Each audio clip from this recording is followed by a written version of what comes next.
പിടിച്ചോണേ, രണ്ടിന് horse power ഇത്തിരി കൂടുതലാ.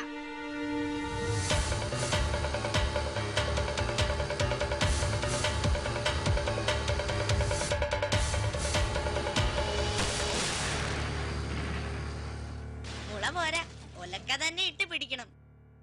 എന്തായിടി, ബൈക്ക് നിർത്തിയോടി? ദൈവാധീനം ഉണ്ട് ചേട്ടാ.